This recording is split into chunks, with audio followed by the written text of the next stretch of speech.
Hey, how's it going, everybody? SteeZy here, bringing you guys this new series I'm going to be uploading on the Mondays. Working title right now, but right now what I have is Monday Mania anime reviews, or Monday Mania. I might just call it Monday Mania.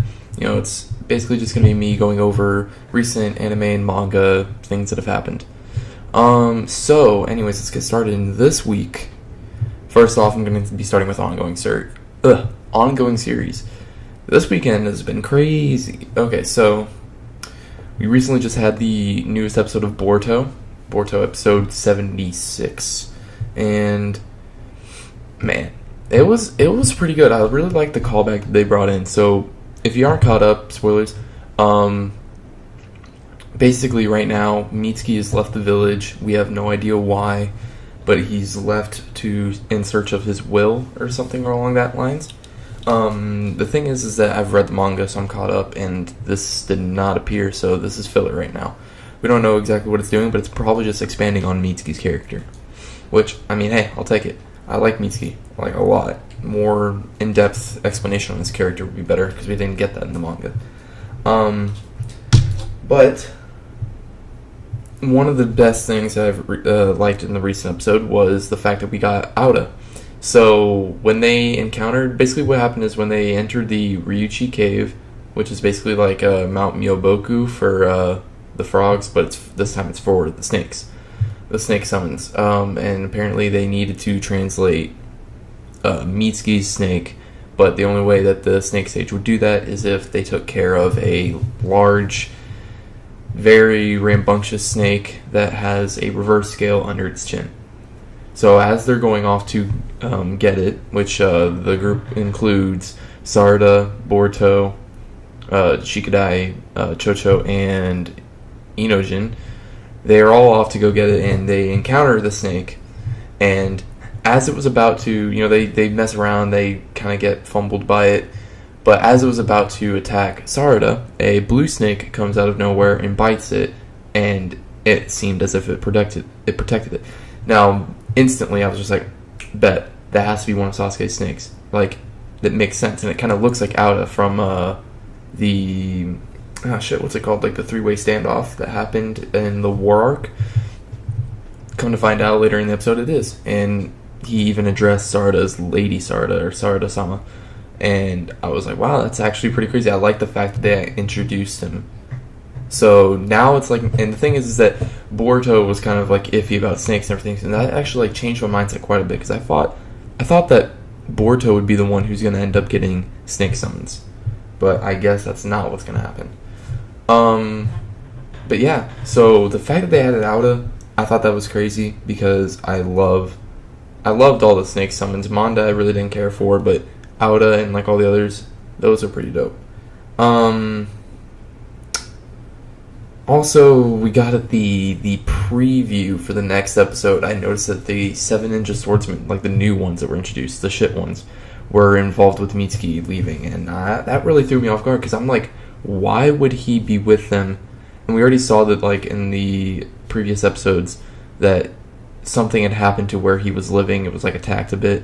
And so he knew he had to leave for some reason. We still don't know. And we still have the ninja, the Chunin that have been passed out because of Mitsuki that are finally regained consciousness. So we'll find out more about that. But then we also have Yukito. I have no clue what that dude is doing, but the second that he had a name and he was like said it twice, I'm like, alright, I instantly know this dude's involved in some way. Don't know what he's doing, but it's bad, you can tell. Probably some kind of sleeper agent for the 7 Ninja Swordsman that's doing something. No idea. I just want to know how he can easily just infiltrate Konoha. That's pretty hard. But, yeah. And also the new opening. Oh my god. The new opening for Boruto, I actually really like.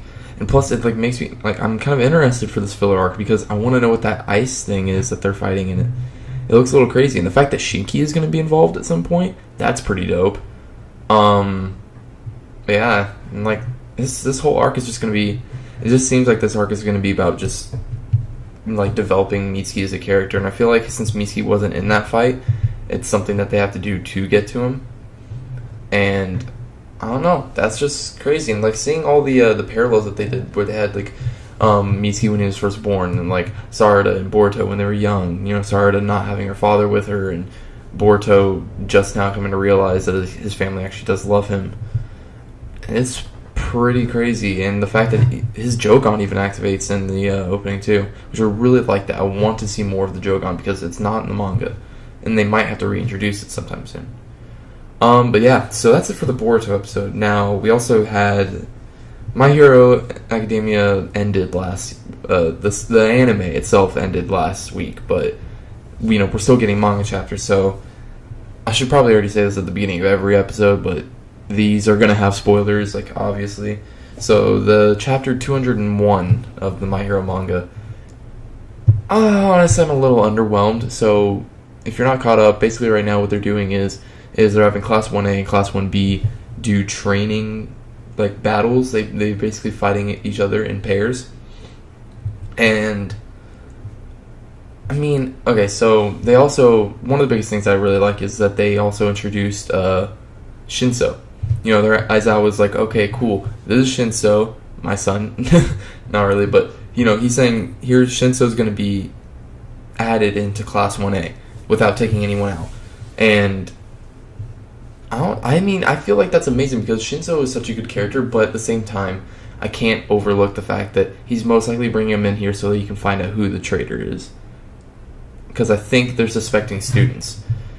But anyway, we get off topic. Okay, so in the chapter that happened today, or not today, but this week, we got the continuation of the fight of Tokoyami, Aoyama,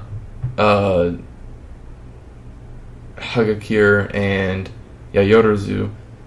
All four of them are fighting off against Kendo. I think Komori, Kuroroi, I don't know the other names, but I know Komori and I know Kendo.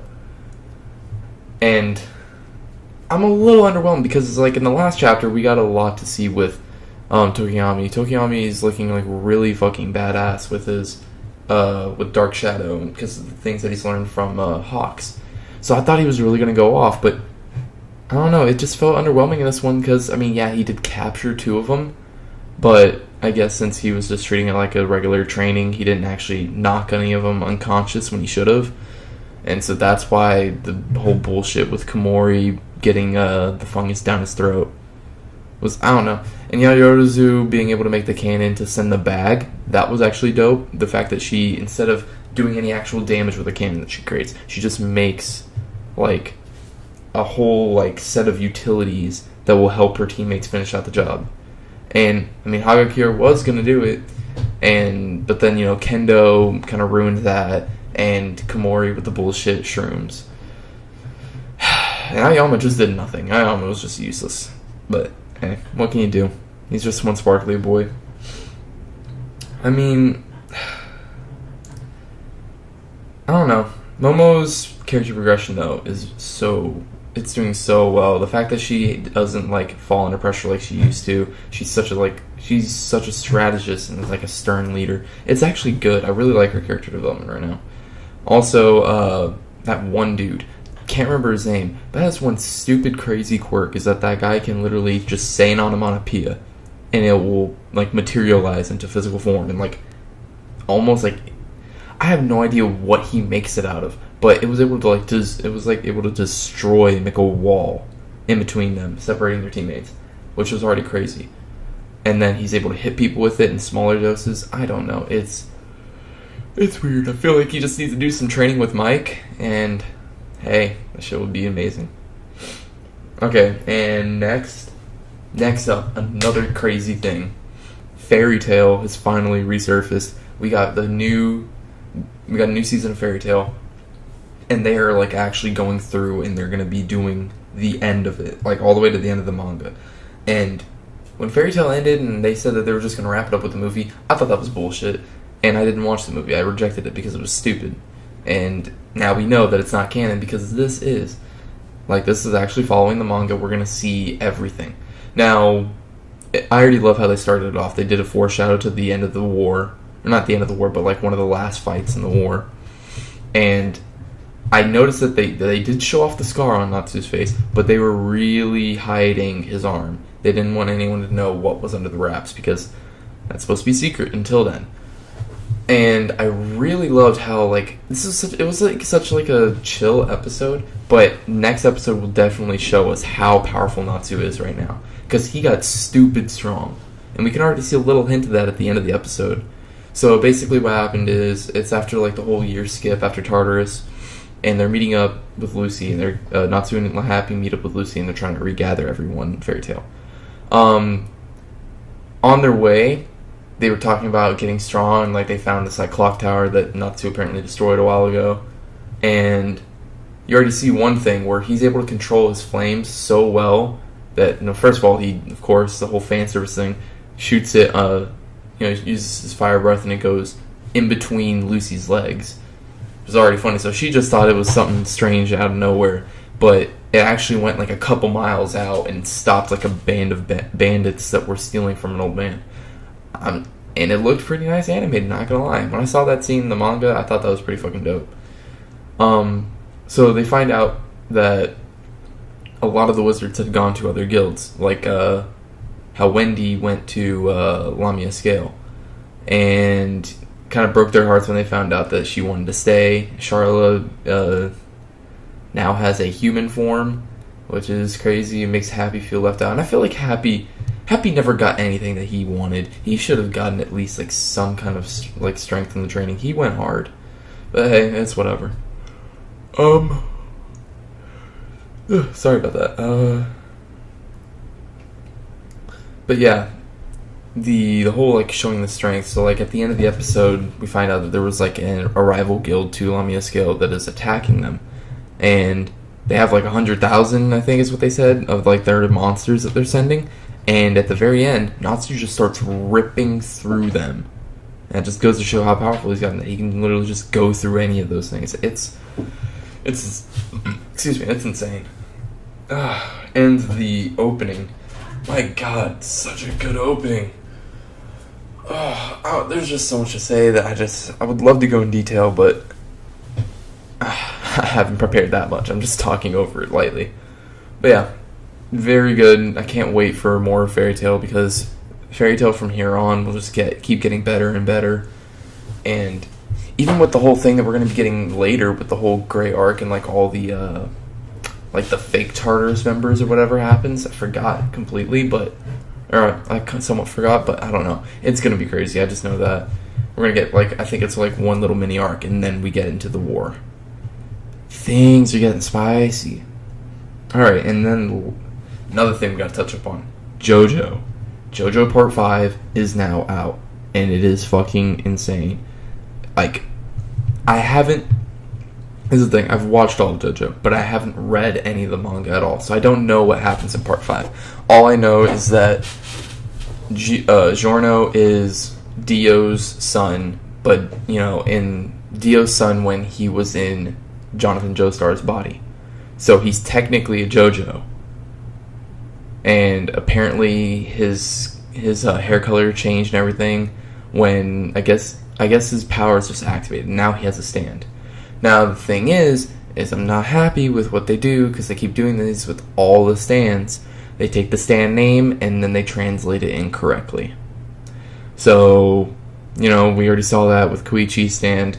Again, they keep saying reverb when it's echoes. They literally says it in English. He says echoes, Act 3. But okay, same thing with, it's a golden wind. How does experience turn into wind? I just don't understand.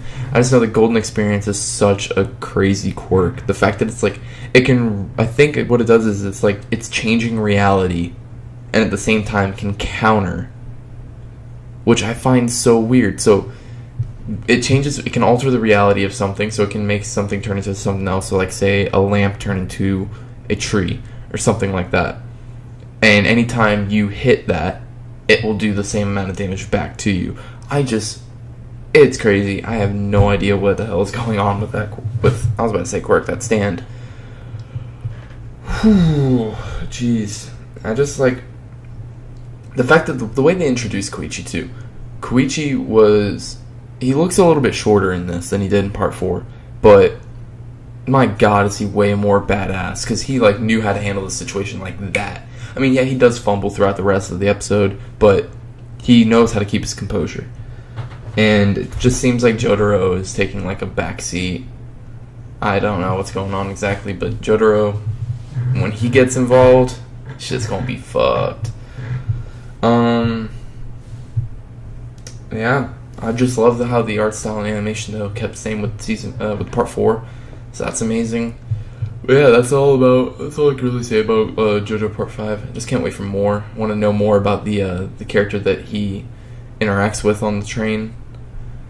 And it's all gonna be crazy. I can't wait. Like, so many good things.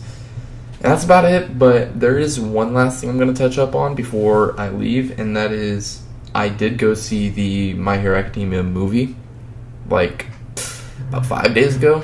It was, like, one of the last showings, and my god, was that amazing.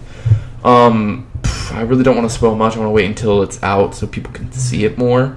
So all I really want to say is I want to touch up on things that, first of all, the choice of characters. I noticed that they only picked, like, some important people, but I don't know, I feel like it's a weird variety, because, like, you know, the ones that you would think are part of the main cast that get some attention, they didn't appear. So, like, we didn't really get to see Asuyu that often, or Suyu, I mean. We didn't get to see her. We didn't get to see Tokiyami that often. Same thing with, like, Sero and Sato and Shoji and all of them, and Ojiro. Really, it was only the ones that we could, like, that we see in the trailer that were at the forefront. It was just Kirishima, Bakugo, Todoroki, Midoriya, Uraraka, Yaoyorozu, Jiro, Kaminari, and Mineta. Which Mineta, I'm just like, does he really need to be in the forefront? He really doesn't. But it's all good. There were some amazing team-ups in there so many times. The whole gauntlet that Deku gets, so cool.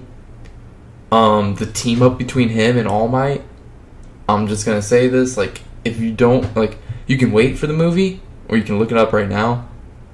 I'm just gonna say, in general, like, Studio Bones did such a fucking amazing job with this. If you liked the fight of Deku and Bakugo, you'll definitely love this. But the double Detroit smash that was introduced into the movie, my god, that is easily either the number 1 smash, or it's right behind the United States of Smash. Kind of hard. And seeing young All Might, my god, young All Might in America looked so dope. And it's cool to know that his best friend in that movie, he was the one who created all the suits that he has worn. Apparently there was, like, way more suits than I didn't even know. There was, like, New Age, Old Age, like bronze, silver, gold. I have no idea. There was a lot that were introduced. It's all insane, and the whole little, like, timed obstacle course that they have, that was some really good entertainment. And the villain motive, like, it's interesting. You would never really think about that, but it was really interesting. It was such a good movie. If you actually are a My Hero Academia fan, you should see it whenever you can. I know it's not in theaters anymore, but always be on the lookout to see if it's ever posted on some website. Hopefully it's released soon. And other than that, I mean, anime-wise and manga-wise, there's not really much to talk about. Things that are going to be coming soon, though, I'm really looking forward to, is definitely the Dragon Ball Super movie. I can't wait for that. The trailer that came out, though, it's kind of confusing because we don't know for sure if, like, they're trying to retcon their ages and Vegeta's the same age, which is weird because Vegeta should not be the same age as Goku and Broly. The fact that they're not wanting to kill Broly right off the bat and instead they want to just send him away to a foreign planet. We actually get to see Goku's mother for the first time, and we actually see that Bardock cares, but the only thing I don't like is, I mean, yeah, there is a month time frame in between them sending Goku off and, him actually, like, and Frieza destroying the planet, so we might see a Bardock versus Frieza thing happen still, but we're not completely sure. I don't know, I'm cool with Minus, but at the same time, Minus does kind of retcon a bit of Dragon Ball because Goku came to Earth as a baby, not a toddler. Because in Minus, he's 3 years old when he's sent to Earth, which would make Vegeta basically like 8 or 10. But I don't know. We'll just have to see. The movie already looks so dope. Other than the whole backstory that they're going to be doing in the very beginning, everything else after that just looks so godly. Like, I don't care what I see. If I see Master Ultra Instinct Goku, or if there's Super Saiyan Blue Gogeta, either or, it's just going to be dope as shit. Like, man, anime and manga have just been getting better and better with the years. Well, anyways, with that, guys, that's it for the anime and manga review. I hope you guys enjoyed, and see you guys next Monday for whatever we're talking about then. All right.